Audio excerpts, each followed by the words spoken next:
जय श्री कृष्णा।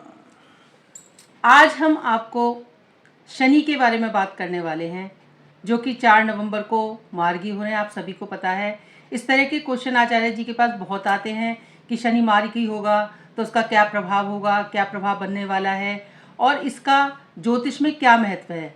तो बताइए आचार्य जी। देखिए, सबसे पहली बात तो ये है कि जितने भी इस भूमंडल में प्राणी रहते हैं वो एक ग्रह के अंतर्गत रहते हैं, और जैसे जैसे ग्रह मूवमेंट करते रहते हैं उन पर रहने वाले प्राणियों पर उसका प्रभाव पड़ता रहता है। क्योंकि मेरी एक आदत है, कभी कभी आदमी इरिटेट भी हो जाता है कि मैं किसी भी बात को थोड़े विस्तार से बताना चाहता हूँ।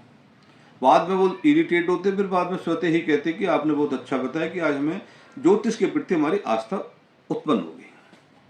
क्योंकि मैं एक साइंस का स्टूडेंट रहा हूँ, क्योंकि सुनिश्चित क्रमबद्ध ज्ञान ही विज्ञान कहते हैं।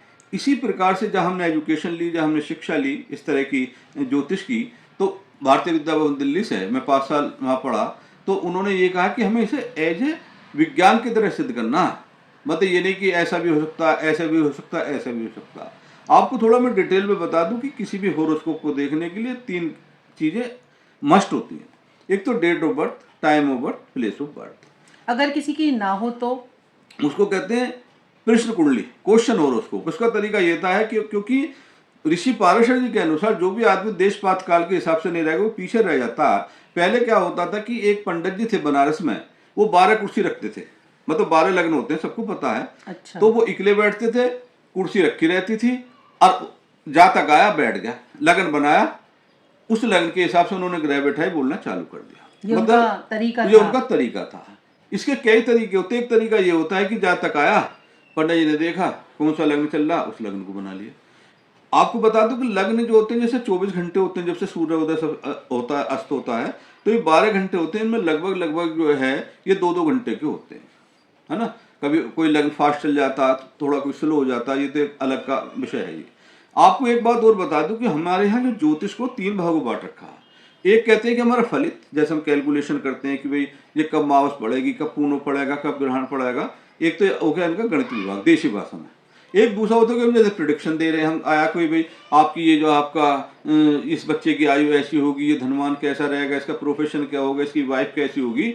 मैं पहले भी बता चुका हूँ सबको कि ये मनुष्य के जो 16 संस्कार होते हैं हमारे शास्त्र के अनुसार, ज्योतिष उन सभी पे बोलने की अपनी क्षमता रखता है। तीसरा होता है मैदनी। मैदनी मीन्स जो हमारे पूरे विश्व में इसका क्या प्रभाव पड़ता है। जैसे हमारे लग्न होते हैं ऐसे हमारे देशों के लग्न होते हैं। थोड़ा विवाद चलता रहता है, जब आपका इंडिया का क्या लग्न है, 90% मकर मानते हैं। मकर, मकर मीन्स मकर, वो कहते हैं देशी वाले मकर। तो 10 नंबर के भी लग्न मानते हैं, उससे प्रिडिक्शन वो कहते हैं हमारे सही आते हैं। दूसरी बात आपको मैं बताता हूं कि ये जो ज्योतिष को जो देखने के, ये लगभग 48 दशाएं होती हैं प्रमुख जो है। जैसे विश्वंतरी है, जैमिनी है, मंडूक है, अष्टावर्ग है, इस तरह की काफी दशाएं होती है। लेकिन ऋषि पाराशर कहते हैं कि क्योंकि इस समय कलयुग चल रहा है, जिसे हम नक्षत्र की दशा कहते हैं, हम विश्वंतरी दशा कहते हैं उसको, हम विश्वंतरी दशा का कैलकुलेशन करते हैं और उसी के अनुसार हमारे प्रिडिक्शन आते हैं। जैसे मैं कहता हूं 9 ग्रह होती हैं, सबको पता है, केतु, शुक्र, सूर्य, चंद्र, मंगल, राहु, बृहस्पति, शनि, बुध। इनको सबको एक ग्रह का टाइमिंग दिया जाता है। जैसे केतु 7 वर्ष, राहु 18 वर्ष, शनि 19 वर्ष, शुक्र 20 वर्ष। तो इनका अगर आप टोटल जोड़ेंगे तो 120 वर्ष। अब मैं आता हूँ आपके प्रश्न में। आपने प्रश्न पूछा था कि यदि किसी कारणवश किसी का सही टाइम नहीं है तो उसकी आप प्रिडिक्शन कैसे देते हैं। वो आज का जो विज्ञान का युग है, आप किसी एस्ट्रोलॉजर को फोन कीजिए, किसी को भी कीजिए, वो उसको समय को नोट कर लेगा, तारीख को नोट कर लेगा। क्योंकि मैं पहले बताया था 3 चीजें आवश्यकता होती है, date of birth, time of birth, place of birth. हर एक्सपर्ट एस्ट्रोलॉजर लिखता है ऊपर क्वेश्चन होरोस्कोप, तो वो समय वो उसका लगन हो गया, तारीख उससे ग्रह बैठा लेंगे, प्लेस जहां से वो जातक फोन करता। तो इसका प्रेडिक्शन उसका प्रेडिक्शन जो था सटीक होता है, लेकिन इसमें कमी ये कि 1 वर्ष का प्रेडिक्शन देते हैं। अच्छा। आज ये उसका फोन वो जब भी करेगा, जो एस्ट्रोलॉजर कहता है कि जब आपको याद आवे जब भी आप उनसे फोन करना। क्योंकि एक ईश्वर की ऐसी कृपा होती है कि उसी हिसाब से वो उसको क्वेश्चन अराइज होगा और वो फोन करेंगे। अब आप हमारे दर्शकों को जो शनि मार्गी हो रहे हैं 4 नवंबर को, तो किस राशि से किस में जा रहे हैं इसके बारे में और इसका क्या प्रभाव रहने वाला है वो आप देखो, आपको शनि को थोड़ा समझना पड़ेगा। मैंने जैसे शनि जो होता है ना, इसे कहते हैं स्लो मोमेंट प्लैनेट, मतलब मंदगामी ग्रह। इसका जीवन में बड़ा प्रभाव पड़ता है क्योंकि मंदा मंदा है, सभी जानते हैं। हम इस ज्यादा चर्चा में तो जाएंगे नहीं कि ये जो है कृष्ण भक्त हैं, है ना, धर्म के ठेकेदार हैं, जो अच्छे कर्म करते हैं उन्हें परेशान नहीं करते हैं। इसका तात्पर्य यह है कि जो हम कर्म के अनुसार ये हमें फल देते हैं, इन्हें कर्मदाता भी कहते हैं। इसकी दशा में जो आदमी सात्विक रहेगा, एक तो उसे कम परेशान करते हैं क्योंकि नौकरी का कारक है, जो सर्विस करते हैं, किसी के अंडर में कार्य करते हैं, उन्हें कम परेशान करते हैं। आज मैं आपको बताना चाह रहा हूं कि ये 17 जनवरी 2023 को शनि जो थे अपनी राशि कुंभ पर आए थे। ध्यान रहे, शनि की 2 राशियां होती हैं, मकर कुंभ, मतलब 10 और 11। ये एक राशि में 2.5 वर्ष रहते हैं।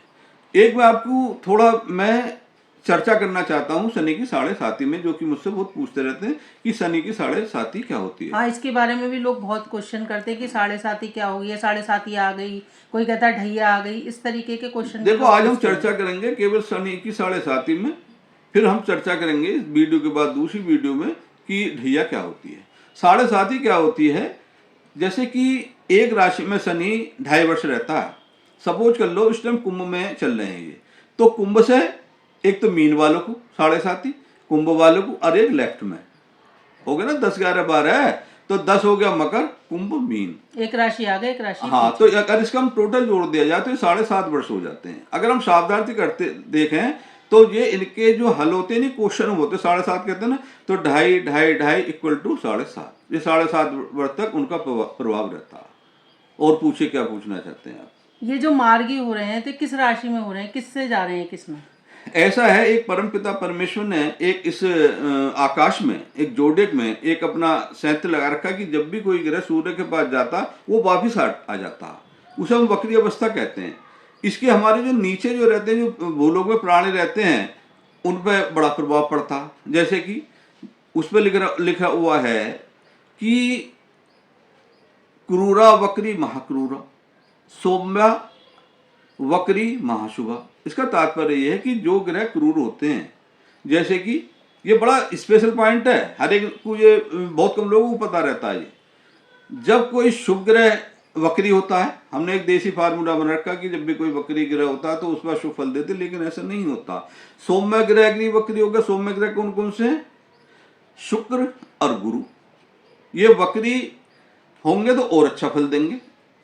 क्रूर ग्रह मंगल और शनि, ये क्रूर तो है ही, और जब ये वक्र होंगे तो और क्रूर हो जाएंगे। तो 17 जनवरी 2023 को शनि अपनी राशि कुंभ में आए थे। 17 जून 2023 को ये वक्री हो गए। जब भी कोई ग्रह वक्री होता है वायुमंडल में, वो अपनी स्थिति बताते, आंधी आएंगी, तूफान आएंगी, लड़ाई होंगे, झगड़े होंगे, रोग होंगे, उनसे संबंधित वस्तु में क्या कहेंगे ना, महंगाई हो जाएगी। जैसे निकाली चीज़ों का आप अगर डीपली देखेंगे तो महंगे हो जाएंगे, सिंहासन पलटेंगे, है ना, साजिशें होती है क्योंकि राजनीतिक का भी है। दूसरी बात, एक बात बता दूं, शनि एक बहुत अच्छा ग्रह भी है, और क्योंकि इसे काल कहते हैं, जब भी किसी जातक पर शनि की दशा चले तो आप ये मान लो कि उसका काल भी है, उसकी मृत्यु भी है। अच्छा। अब जैसे हाँ, हर ग्रह क्या होता है कि जैसे शनि है एक स्लो मूवमेंट प्लैनेट है, तो आदमी कैसे मारता है, तो जिसकी भी दशा या महादशा शनि की चल रही है तो उसकी मृत्यु हो जाती है? ऐसा कुछ नहीं है, ये तो होता है कालखंड कि हमारे आयु कितनी है। लेकिन इसके मैं आपको इंडिकेशन बता दूं कि ये सब जगह गलत फल नहीं देता। अब जैसे शुक्र के लग्नों के लिए योग कारक हो जाता, केंद्र त्रिकोण का स्वामी होता, हम अच्छे फल देता। एक सिद्धांत है जो सब जगह लगता है, जो भाव स्वामी दृष्टि तो तस्य वृद्धिस्ति। यदि मानो शनि अपने घर से गुजर रहे हैं, अपने घर का तो कोई भी डकैत भी नुकसान नहीं करता, कौन नुकसान करता। उसी दूसरी बात क्या है कि जब जैसे चंद्रमा है, चंद्रमा क्या है, मन है, जब भी माना चंद्रमा के ऊपर शनि गुजरे, उसका मन पीड़ित हो जाएगा, मदर पीड़ित हो जाएगी, उससे संबंधित कार्य खराब होने लगे, गले में कले रहने लगी, क्योंकि शनि एक दरिद्रता का भी कारक है। शनि अगर जरा सा हुआ तो घर में दरिद्रता आएगी, नित्य कलेश होंगे, कैंसर जैसी बीमारी देने में ये क्षमता रखते हैं। लेकिन शनि सात्विक है, अगर आप सात्विक रहेंगे, भगवान की आप पे कृपा रहेगी, तो आप देखेंगे कि आप पर के शनि कुछ नहीं का। एक दो शब्द मैं आपसे और कहना चाहता हूँ ये जो 4 नंबर और 5 नंबर के लग्न होते हैं, इनमें शनि जो 6 हाउस का 7th हाउस का स्वामी बन जाता है, एक 7th का 8th बन जाता है। इसमें क्या होता है कि हर ज्योतिषाचार्य कहता है भाई आपका कर्क लग्न है, मंगल योग कारक है, क्योंकि शनि की 2 राशियां हैं। बिल्कुल बिल्कुल। उसमें क्या है, आप मेरा बात सुनिए पहले। जैसे कहते हैं कर्क लगन है, हर जातक को पता है कि मंगल योग कारक होगा, केंद्र त्रिकोण का स्वामी होगा, सबसे अच्छा ग्रह होगा, हमेशा नेम फेम देगा, बशर्ते में देखते कि 16 तरह से वो किसी तरह से डिफीट ना खा गया हो, वो अलग का चैप्टर राहु केतु का एक्सिस बना हो गया, कम्बस्ट ना हो गया, 6 बार चला गया, मतलब कमजोर ना पड़ जाए, नहीं तो वो ज्यादातर 4 और 5 नंबर के लगन के लिए बड़ा शुभ फलदायी होता है। इसमें सबसे बड़ी बात क्या होती है, हम ज्यादा चर्चा करेंगे नहीं क्योंकि फिर लंबी वीडियो बन जाती है, आदमी इरिटेट हो जाता है। तो होता क्या है कि यदि हम मंगल की पूजा करेंगे तो शनि अपने आप शांत हो जाता है। तो कर्क मतलब 4 नंबर और 5 नंबर यानी कर्क और सिंह राशि वाले मंगल की पूजा करेंगे तो शनि स्वतः ही तो आचार्य जी, ये शनि जो मार्गी हो रहे हैं तो ये क्या फल देने वाले हैं? अब ये फल ये देने वाले हैं, सपोज कर लो किसी का 11 नंबर का लगन है, कुंभ लगन है, तो हम कहते हैं कि जब 12th हाउस की दशा चलती है तो 12th हाउस में खुद 10 राशि आ जाएगी, 10 और 11 होगी, तो इस टाइम वो 12th के फल दे रहे हैं। जैसे आमदनी कम है, नुकसान ज्यादा है, कोर्ट का, हॉस्पिटलेशन, विदेश का, घर का, कलह का, इस तरह की बीमारी होती रहती है। अब ये जैसे 11 नंबर है, सपोज कर लो किसी का भी, जैसे कुंभ राशि है तो अपने घर में आ जाएंगे, अच्छा फल देंगे, उसको नेम फेम देंगे। क्योंकि मेरा जो एक मकसद है, मैं आपको 2 मिनट एक और बताना चाह रहा हूँ, मेरा ये है कि मैं इस ज्योतिष को घर घर में सही पहुंचाऊं जिससे कि वो लाभ उठा सकें। आपको एक बात और बता दूं, ज्योतिष है क्या, यह हमें अंधेरे में उजाला दिखाने वाला एक हमारा समाधान है। हम कर्म करिए है, किसी कारणवश कर्म करिए है, हमें ज्योतिष बताता देखो आपका ये पंचम माह में राहु केतु के एक्सिस में हो गया, आपने जरूर माता पिता की किसी ना किसी उससे अपमान किया है, तो आप राहु केतु का दान करें। उससे क्या होगा कि आप बुजुर्गों का आदर सत्कार करें, राहु का दान करें, सब गरीबों की मतलब उन्हें दान दें। गीता कहती है एक तप दान, एक तो नियमित कर्म और तप और दान कभी नहीं छोड़ना। आचार्य जी, हमारे दर्शकों को कोई ऐसा उपाय बताइए, शनि से लोग बहुत डरते भी हैं, बहुत परेशान भी रहते हैं, तो कोई ऐसा उपाय कि जिससे शनि प्रसन्न हो और उनके जीवन में अच्छा उसे फल मिलने लगे। देखिए, सबसे पहले तो आपको एक बात बता दूं, जो हमारी नीति शास्त्र कहती है कि डरने वाली चीजों से हमेशा डरना चाहिए। वैसे मेरी एक आदत है कि मैं कभी किसी को डराता नहीं, लेकिन शनि की दशा चले, माँ दशा चले, अंतर्दशा चले, गोचर में खराब चले, तो इससे डरना अवश्य चाहिए, क्योंकि शनि एक काल भी होता, यदि आयुखंड पूरा हो जाता तो ले भी चला जाता।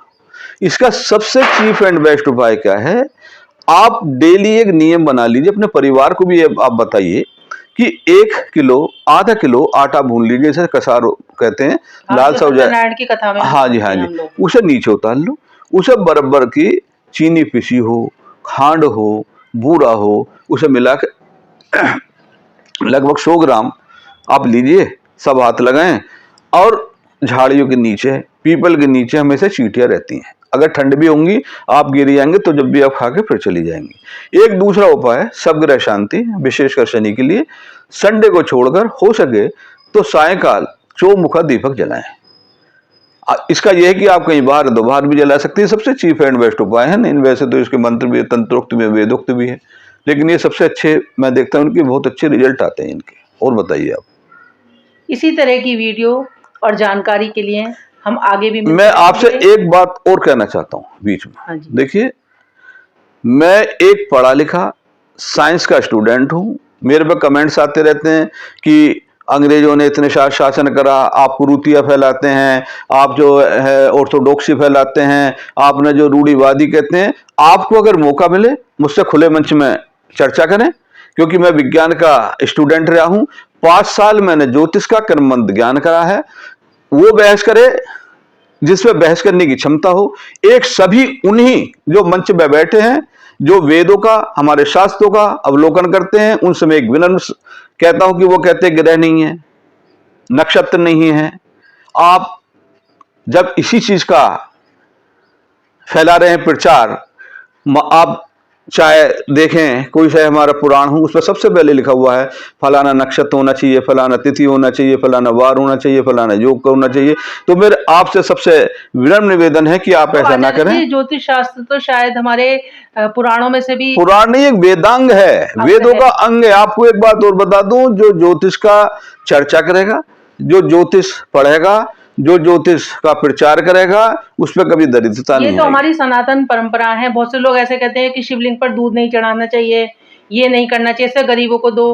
भाई आप इतना वेस्ट ऑफ मनी करते हैं होटलों में जाकर, वहां पर दीजिए दान। देखो इस पे पूजा दो, पाठ तो लोग आपको हमेशा आपको वेस्ट ऑफ बीच मनी में काट करते के हैं। बता दूं, इसमें दो तरह के आदमी होते हैं। एक तो होते हैं पूजा पाठी, एक होते हैं जिन्हें पूजा पाठ से संबंध नहीं है। या आप गीता पढ़ लो, रामायण पढ़ लो, वो कहते हैं अभक्ता ने कदाचन, अभक्ता ने कदाचन, अभक्तों से कभी चर्चा मत करो, बात ही मत करो। जय श्री कृष्णा। तो देखा आपने, आचार्य जी ने हमें कितनी अच्छी अच्छी जानकारियां दी, शनि के बारे में पूरी डीपली नॉलेज दी। इसी तरह की वीडियो को देखने के लिए हमारे चैनल को सब्सक्राइब कीजिए, लाइक कीजिए और शेयर कीजिए। आगे भी अपनी क्वेरीज दीजिए कि आप किस विषय पर उनसे बात करना चाहते हैं, जिससे हम फिर से चर्चा करेंगे, फिर से हम उस विषय पर बातचीत करेंगे। जय श्री राधे। जय श्री कृष्णा।